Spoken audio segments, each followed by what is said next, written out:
পাচ্ছো যেখানে কত সুন্দর একটা জায়গা।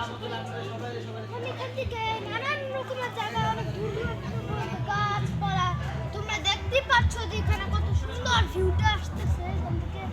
আমার তো খুবই ভালো লাগতেছে এই সাইডগুলা। তোমার দেখে আমার লাগছে এই সাইডগুলা, অবশ্যই আমাকে কমেন্ট করে বলে যাবেন।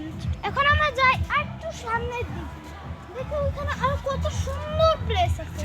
ও যেখানে আরো একটা বড় মাঠ আছে তোমরা দেখতে পাচ্ছ। তারপর একটু সামনে যাব আমরা, সামনে যে তোমাদেরকে আরো কিছু দেখাতে পারি। কিন্তু বন্ধুরা এই যে সেই বাসগুলো যেগুলোর মাধ্যমে বিল্ডিং হয়, যেগুলোর মাধ্যমে নানান রকমের দোকান হতে পারে এই বাস গাছের মাধ্যমে। এখানে একটা সুন্দর ছবি তোলাতে চাইছি, কারণ তোমরা দেখতেই পাচ্ছ যে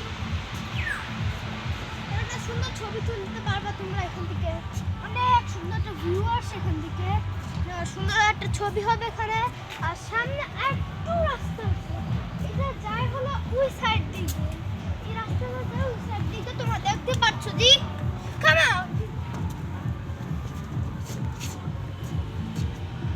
অন, এই ছাদটা তো আমার পুরাই জঙ্গল মনে হয়। বাপরে বাপ, এখানে রাত্রে কেউ আসতে পারবে না বন্ধুরা, রাত্রে আসবে।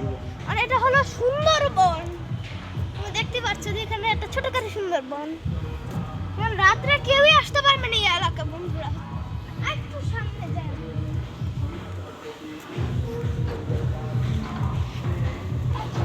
আপনারা দেখেন বড় বড় গাছ বাবু। ওয়াও অ্যামেজিং, ছবি তোলার জন্য এটা বেস্ট।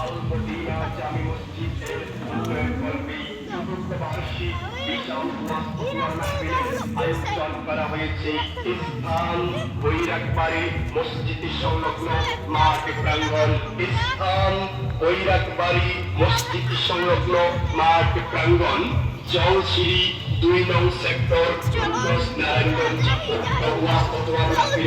আলোচক বৃন্দ।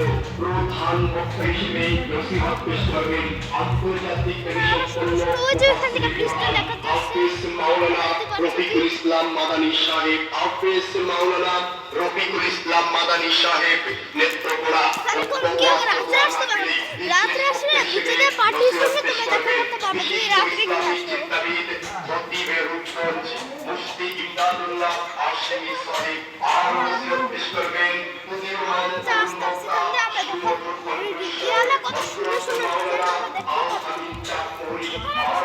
সেলফি তুলে যাবে। এখানে কিছু লেখা আছে, এখানে অনেক সুন্দর কিছু লেখা আছে, এখানেও সুন্দর ডিজাইনগুলো আছে তোমরা দেখতে পাচ্ছ, নানান রকমের ডিজাইন আছে। আমরা একটু সামনে যাই তোমাদেরকে দেখাচ্ছি। এখানে আরেকটা, এখানে অনেক সুন্দর সুন্দর দোকান এখান থেকে। এখানে ছবি তোলার জন্য বেস্ট। এখানে আরেকটা সেলফি তোলার জন্য জায়গা আছে তোমরা দেখতেই পাচ্ছ যেখানে। হ্যাঁ তোমরা দেখতে পাচ্ছ এখানে এখানে আরেকটা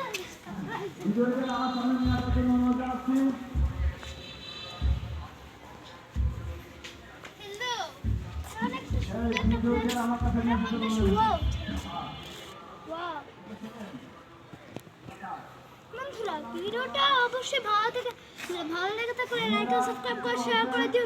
আল্লাহ হাফেজ।